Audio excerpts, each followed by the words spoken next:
And welcome back to the Sideline Chat podcast. Now, I know I did say come back on Thursday for the Betfred Super League's Magic Weekend Debrief, but hey, look, time just gets in the way, but there is no time like the present, so we'll jump into it all right here.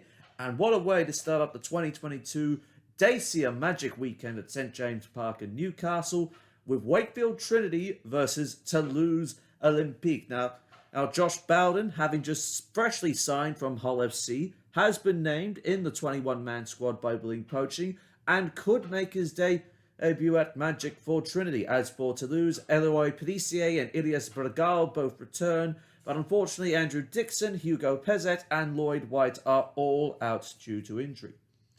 Now, this game is shaping up. There are 2 points in it between these, 4 points in it between these two sides, and both had a very different outlook on the last game. Of course, Toulouse coming out 28-6 winners over Hull KR at home, whilst Wakefield went down and 46-22 at the hands of the Wigan Warriors. From Toulouse, that was just their defence on point. It was absolutely strong on defence out of the men from Southwestern France. And that combination, Chris Hankinson, Matty so that was absolutely humming it now. Was Toulouse's go-to weapon. And that beautiful kick from Tony Gigot for Paul Marcon's try. Oh, that is his chef's kiss. It is chef's kiss is to get out of that. And right here. Here, as Mark notes, it's another win in for Toulouse, a lot better than some of their previous wins. And the Robins, who are now in a major form slump, are at risk of not being in the playoffs. And us coming up very quickly indeed, as it is in the NRL. But Hull KR is running out of time. Now with Castleford with a sniff, Leeds on the rise. Top 6 places are getting a bit desperate right there. Over the past month and a half, they have slumped massively, which is not what we've seen from the Robins in recent times, as he notes. He's not sure what the go is, but they've got to start turning things around with the playoffs not that far away. Hey. And he's right. Tony Smith's gone. Danny Maguire's now interim coach, but we'll touch more on Hull KR. As for Sylvain Houdet, he's getting all he can out of this, and Toulouse aren't going to go quietly into the night with this one.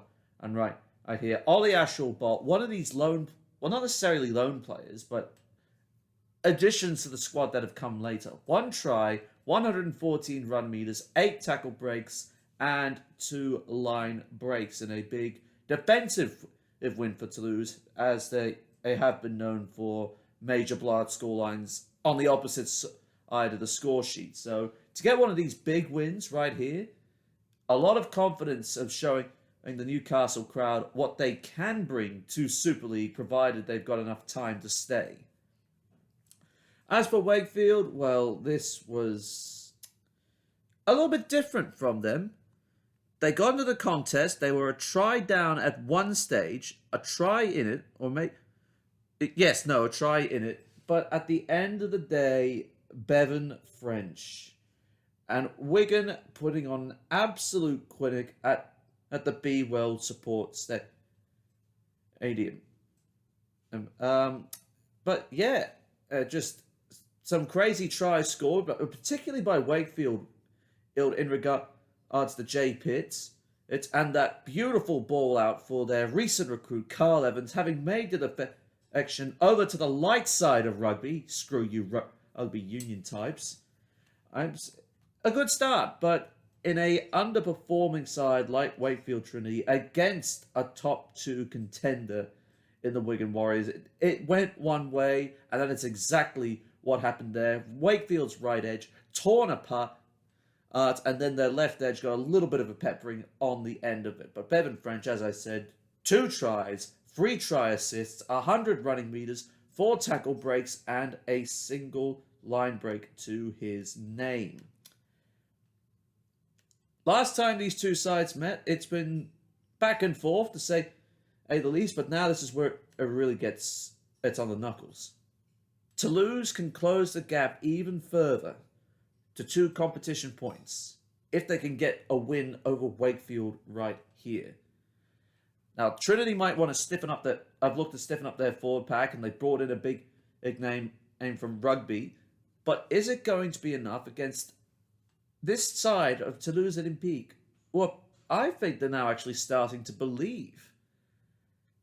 They would have been written off at the start of the year. I thought it would have been an uphill challenge for them, of course, as it has been for the likes of Toronto, London, and the Leeds Centurions in the past, twice.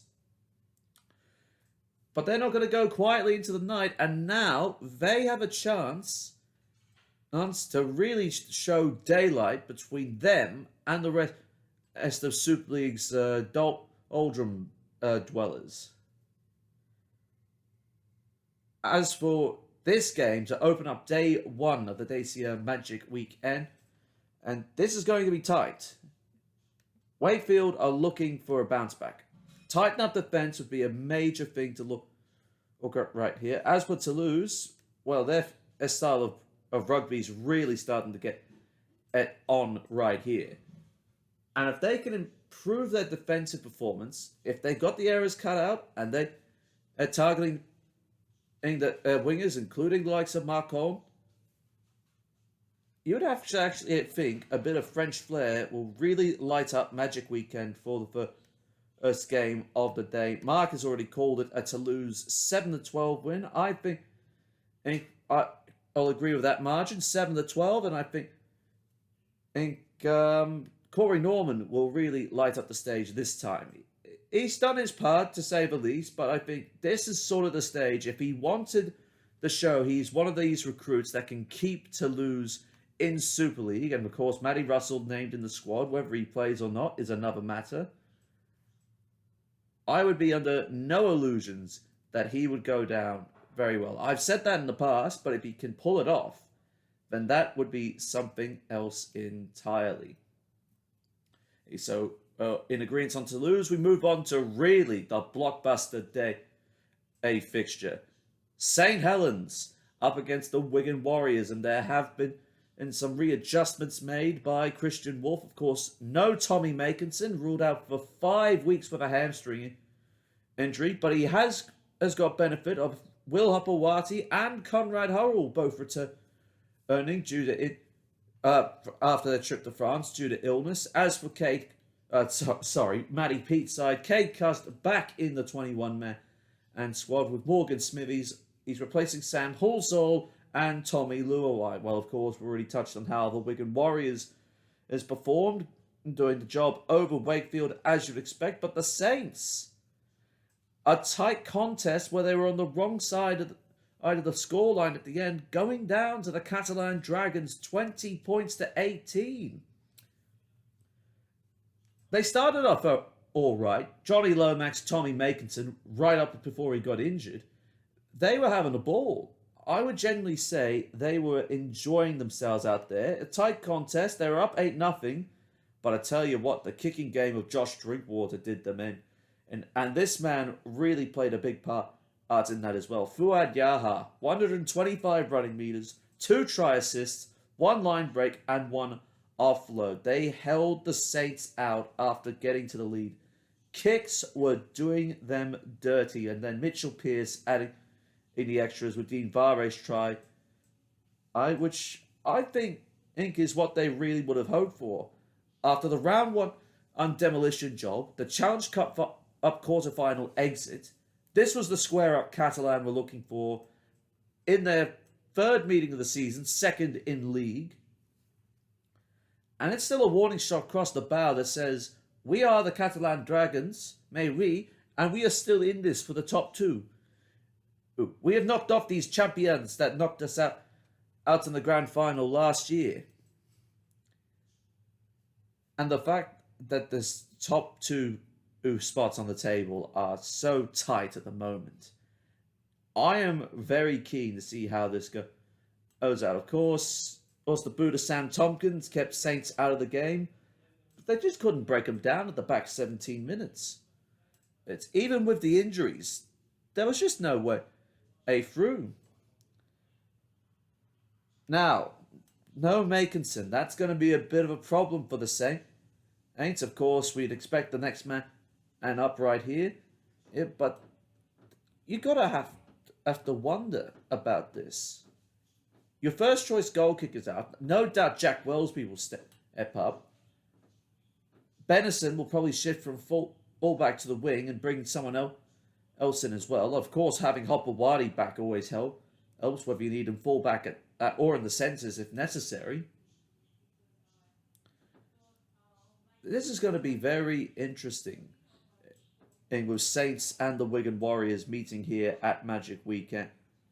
And of course, Wigan, they got into a high-scoring contest against Wakefield, but was still good enough to keep them scoreless for large parts of the game, and to say the very least on the matter. And as Mark noted in the Catalan and Saints notes, it's just as I bring them up right now. A classic top-of-the-table clash with both sides trying to win the league leadership. And Catalan have shown they could still win it after downing St. Helens in a very close match. Of course, Dylan Napa got cleaned up with that yellow card. They still managed to come away with the victory, as no doubt, and he reckons St. Helens will bounce back in fine fashion at the Magic weekend. Well, they need a goal kicker. Pressure's going to be on the Saints to back it up. I have no doubt Christian Wolf will get them up for this game, but I am honestly liking the look of this Wigan side at the moment. I mean, there's just no way around it. And Saints, I reckon it always comes back to if they can dominate the middle of the field, right here. But it was the kicking game that did Saints in last time out, so they really need to tighten up their goal line defense right here. Because this time it won't be Josh Drinkwater, it'll be Harry Smith, if that'll be the general playmaker in this affair, with Kay Cust back in the lineup as well. So there's another dynamic they have to factor in with Wigan. Mark's already called it. It's going to be a classic, but I reckon he reckons it'll be the Wigan Warriors 1-6 winners.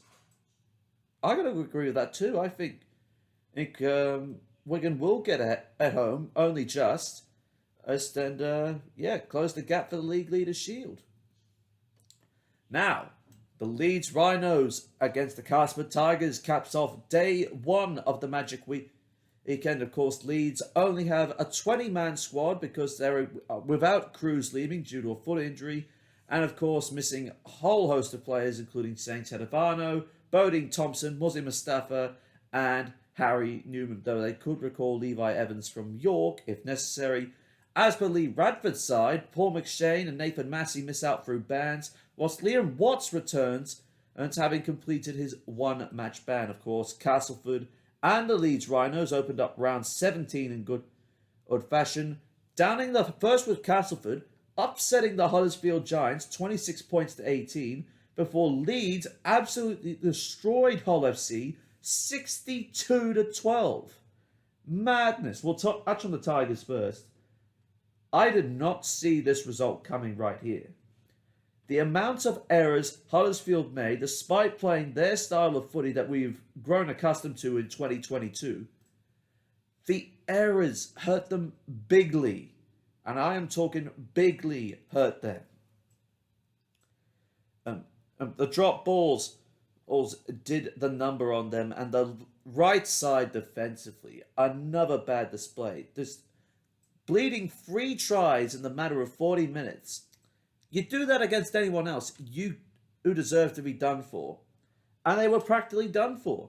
Or at 20-0, 20-6, it was not looking good for Ian Watson. And Jake Truman was leading that right there. 1 try, 2 try assists, 132 running meters, and 4 tackle breaks. Unfortunately, he won't be available either, as he's been ruled out for the rest of the year due to injury.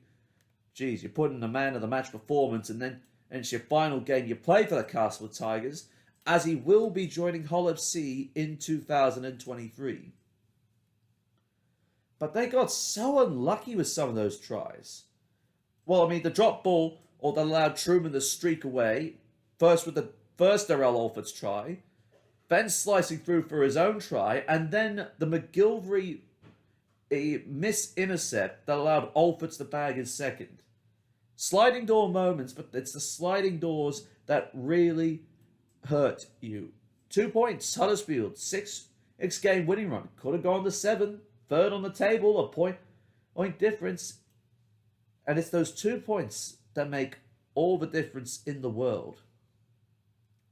As for the Leeds Rhinos on the other side, holy hell, Brett Hodgson and has got to do something and something fast. It was 16-12 or 22-16 at 1 point.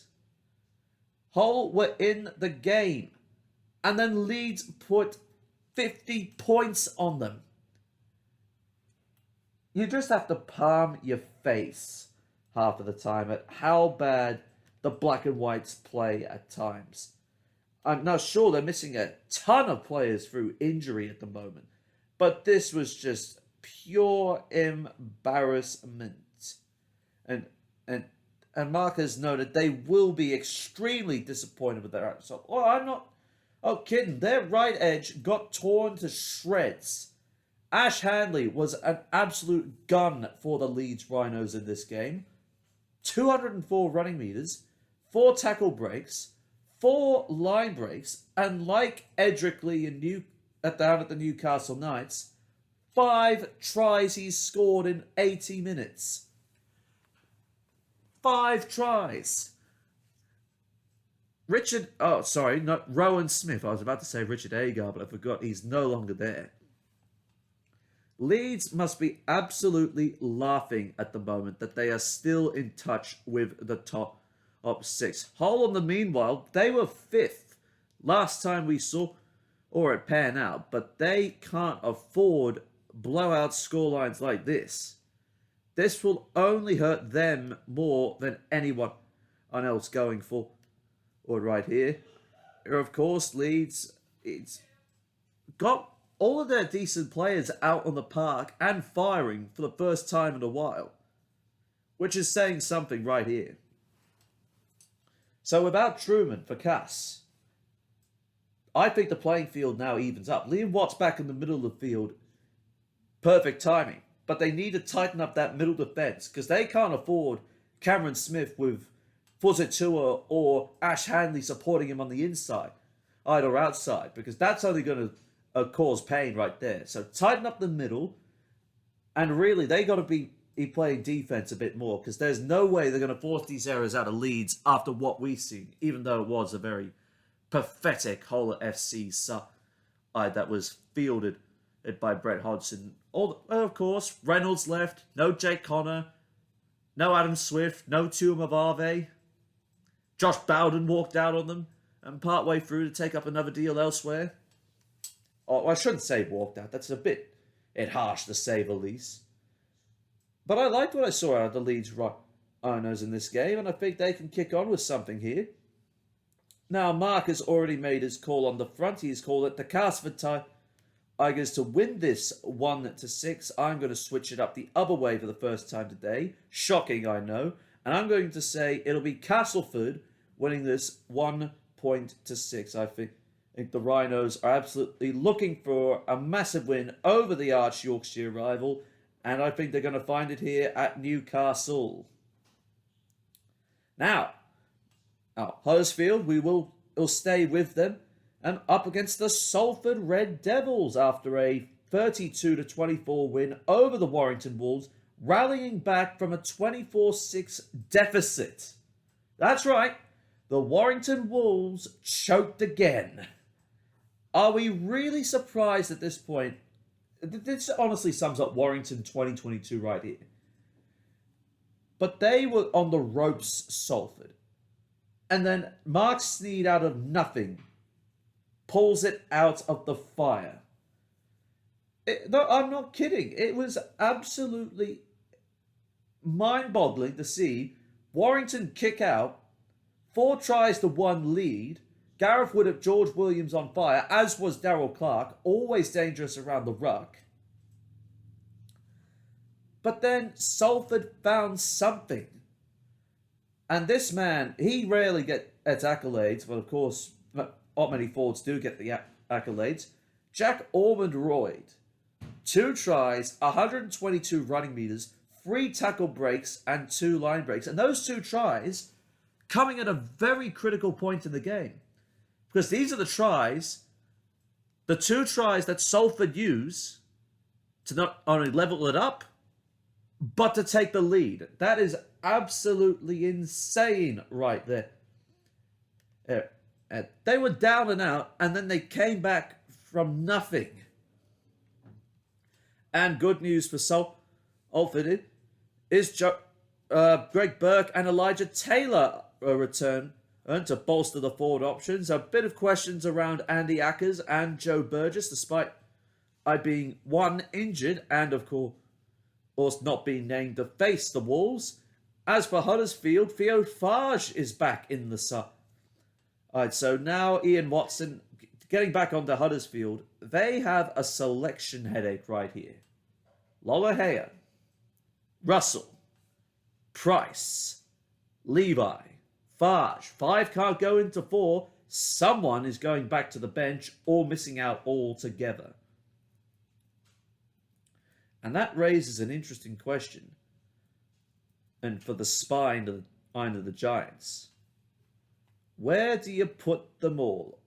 And of course, there is no Lewis Sr. after he immediately signed with Hull KR moving forward as well.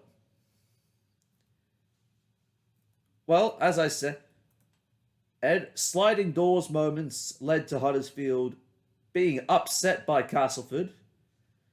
It's not really something. Well, it can be addressed. The error count will also need to be taken into account as well, because not only did errors lead to tries, Kenny Edwards also manhandled his way towards the try line for Jake Mamos. So shutting down dynamic forwards in the pack, and of course the most dynamic forwards in the pack on that edge, it will be Harvey Levett that they have to defend against, and Callum Watkins, he's actually playing all right on an edge on the right hand side as well. So there's 2 things Salford need to Huddersfield need to look at on that front as well. This game could get interesting, to say the least. Salford clawing their way back from 24-6 down to win 32 to the 24. While the Giants, despite staging a late 2-try comeback against the Castleford Tigers, fell just short at the end of it. So now Mark's made his call. He says it'll be Salford to win 7 points to 12. I'm going to swing it the other way. I think the Huddersfield Giants get up 7 points to 12. A bounce back performance after a good month and a half of football played. Now, another repeat of the 2018 Challenge Cup final. The Catalan Dragons up against the Warrington Wolves. And there are major outs from Morg to Tom Davis, Bousquet, McMeekin, Desoria. On top of Cassiano, Macalorum and Napa, all missing due to suspension. But Warrington, it's not all sunshine and rainbows for them as well. No Mike Cooper missing it through illness. Carl Amor has done his hamstring. And of course, Joe Philbin will miss the rest of the year after sadly tearing his ACL. So there are questions to be asked of the Warrington Wolves, as well as the Catalan Dragons. But of course, we all know how well Catalan played without all their best strike weapons and durable forwards right there. And they knocked off the champions.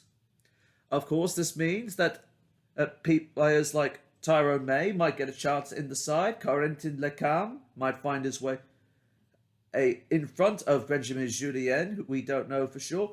Or because, of course, he can predict, and the sides are finalised 1 hour before kickoff. So, right before or kickoff, rather than in the NRL, they're named in their preferred positions, and then the side is finalised from there. So, it's always a guessing game, but hey, it's not a bad way to play. Hey, always fun to have a prediction.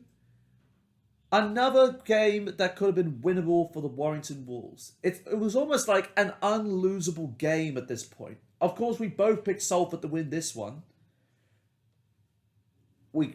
almost didn't have it, and then we did get it because that's what the Warrington Wolves have done practically since round 4. This has not been the Warrington that started the year on fire. This is a Warrington that's, well, I've got to say, it's really lost its way. Of course, Catalan's defence played huge dividends at the back end. Despite being a man down early on, it did not affect them whatsoever. However, as Saints didn't really run in a big scoreline here. But the Dragons aren't necessarily in a good position either. Well, true, they still got Tompkins, Pierce, and Drinkwater. But I think they can still get a serviceable job out of whoever ends up out of this one right here. There's opportunities for some other French players to stand up and showcase, as well as Toulouse, of course. There's an opportunity for the likes of César Rouge and Corentin Lecan to maybe get some game time. We don't know that one for sure. But you can't really take Warrington with all that certainty. And you really, if you are going to tip him with a grain of salt. Because you know, it could go badly for you in the end. Once again, Mark and I in complete lockstep here. Catalan to win this 13 points plus. It is going to turn into a blue and primrose bloodbath as the red and gold army of dragons gets up over Warrington. And finally, for day 2 of Magic Weekend, it's another classic derby right here. It is the whole derby between KR and FC. Well, there's still no Ryan Hall through to injury due to his rib cartilage issue, as well as George King suffering a hamstring injury after that win against Huddersfield. And there is no Matty Staunton in the side either after dislocating his toe in the loss to Toulouse. As for Brett Hodgson, it's not all sunshine and rainbows. There is no Cameron Scott due to an abductor injury, as well as losing a lot of engine room power with no Licky Sow and Kane Evans, as well as Jordan Johnson due to suspension for all 3 of them. But he does welcome in a whole host of loanees. He's 36 through to 39. And Jack Walker, Josh Sim, Ellis Longstaff, and Lewis Martin. Well, both had bad performances, but there is no way Hollow Sea can gel in that short amount of time with the amount of lone ease in the side. I would be very curious to see, actually, how Jack Walker plays, because through no fault of his own, he has missed a lot of game time. And in that time, Richie Myler has emerged as a pretty good fullback, despite being a halfback for the majority of his career between Warrington, Leeds and Catalan. And then, of course, club legend Zach Hardacre returns for his second stint after years at Castleford, Penrith, suspension, and the Wigan Warriors. A sea change could help moving to a bit further east of Yorkshire towards the coast. But I am in no doubt that after a shellacking that they received at the hands of the Rhinos, that they could possibly measure up against Hull KR, no matter how bad they too are out of shape as well. No, but they'll both be up for this game. And I have no doubt this Magic Weekend, across all 6 games, there will be something to play for, whether it's a rivalry or your basic survival in this. As for Mark, his survey says Hull FC 13 plus. Well, all right. I'm going to go Hull KR 7 to 12. Yeah, gotta love those dynamic opposites right there. Now, just before we go, I wanted to also touch on this note as well. As of course, most would probably be aware, the IRL updated its world rankings that it does by calculating the number of test matches played over the course of 1 year. The updated rankings sees England drop down to 3rd on the table. Of course, the top 4 arranged as New Zealand, Tonga, England in 3rd, Australia in 4th. Rather interesting that England And I actually read, you can find this article on Love Rugby League, and I will leave it in the description as well. But because Great Britain, the players in the Great Britain side, the Englishmen in particular, those results of the Great Britain tour 3 years ago have had a negative impact on the results of England's performance in the world rankings, because 16 of the 17 players is in the Great Britain side that toured, that of course suffered all 4 losses in all games played, they count towards the results for England because those decisions go the way of the home nation based on the number of players available. Now, of course, England at that point had won 5 of their last 6 games, including beating New Zealand 3 times out of 4 in 2018.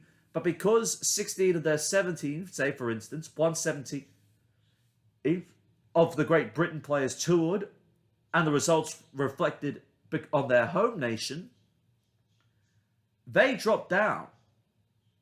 And the matches played against the combined nations all-stars, they didn't count either towards rankings. So, shows you how consequential that Great Britain tour was. Not because an Australian, i.e. Wayne Bennett, led an absolute disaster of a tour and very questionable picks right there, not really reflecting Great Britain whatsoever, and picking Australians for some reason, i.e. Jackson Hastings, Blake Austin.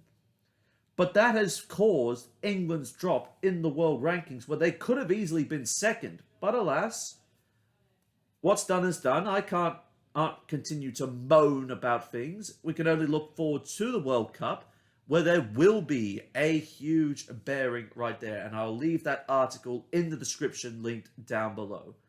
But on that note, it is full time from us here. If you like this debrief or the one on all the way back on Wednesday, make sure you leave it a like, hit that subscribe button, click that bell for notifications so you never miss a week of rugby league action. Again, apologies for the late upload time, but at least we had all 6 squads to get through. Hope you enjoyed the Magic Weekend on tonight, and we'll be back with you on Wednesday for more rugby league action.